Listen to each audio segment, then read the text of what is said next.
محفوظ کر لینا، بچا کے رکھنا اپنے لیے اور اپنی اولاد کے لیے۔ فرمایا هذا البلد آمنا واجنبني وبني أن نعبد الأصنام رب أضللن كثيرا من الناس۔ اے میرے مالک، میرے پالنے والے، ان بتوں نے بے شمار لوگوں کو گمراہ کر دیا، ان کی عبادت میں آ کر ان کی دنیا اور آخرت خراب ہو گئی۔ اے میرے مالک رب انہم اضللن کثیرا من الناس فمن تبعنی فإنه منی۔ اے میرے مالک جو میری اتباع کرے، جو میری اطاعت و فرما برداری کرے، وہ مجھ سے ہے۔ اے میرے مالک فمن تبعنی فإنه منی ومن عصانی فإنک غفور رحیم۔ اور جو میری نافرمانی کرے، فرمایا تو غفور الرحیم ہے، اس کا معاملہ تیرے سپرد ہے، چاہے تو معاف کر دے اور چاہے تو اس کی درست کر لے۔ یہ دعا اس وقت کی خلیل اللہ ابراہیم علیہ السلام نے جس وقت اس نے اس گھر کو تعمیر کیا بیت اللہ، اور اس کی تعمیر کے فوراً بعد اپنے بیٹے اسماعیل علیہ السلام کو ساتھ لے کر یہ دعا کی۔ پھر اس کے بعد دوسری دعا اس وقت کی کہ جب اسماعیل علیہ السلام چھوٹے تھے، روائل بیان تفسیر کی کتاب ہے، اس میں مؤلف اس کے شیخ صابونی لکھتے، کہتے ہیں ابراہیم علیہ السلام کے اللہ رب العزت نے عجیب و غریب امتحان لیے۔ وہ بیٹا جو بڑی عمر کے بعد پیدا ہوا، جب چلنے لگا، یہ چھوٹا تھا، اللہ رب العزت نے فرمایا کہ ابراہیم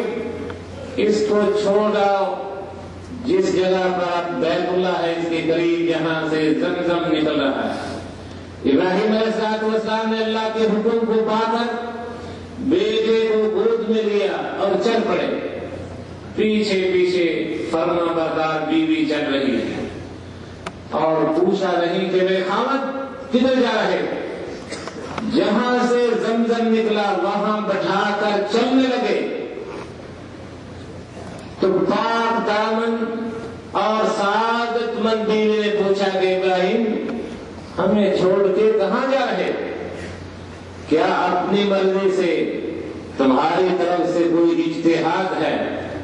یا کہ تمہارے رب کا حکم ہے؟ ابراہیم خلیل اللہ نے فرمایا کہ میری بیگم، یہ میری بیوی، یہ میرے رب کا حکم ہے، اپنے رب کے حکم سے چھوڑ کر جا رہا ہے۔ کہا جاؤ ابراہیم، اگر اپنے رب کے حکم سے چھوڑ کر جا رہے تو وہ ہمیں ذلیل نہیں کرے گا۔ ابراہیم خلیل اللہ کیونکہ ایک انسان تھے، پہاڑوں کے دامن میں پہنچے۔ شیخ صابونی لکھتے ہیں کہ ایسی جگہ پر اپنی بیوی کو چھوڑا اور بچے کو، جہاں نہ ان کے لیے کوئی انیس تھا نہ سمیر تھا۔ انیس کہتے ہیں محبت کرنے والا، اور عربی زبان میں سمیر کہتے ہیں جو عورت یا باپ یا ماں اپنے بچوں کو رات کو سونے کے وقت کہانیاں سناتی، اس کو سمیر کہتے ہیں۔ کوئی ہستی نہیں کہ جو ان کا دل لگائے، ان کی حوصلہ افزائی کرے۔ تو پہاڑوں کے دامن میں جا کر اپنی بیوی اور بیٹے کی طرف نظر پھیرتے ہیں اور یہ دعا کرتے ہیں، کہتے ہیں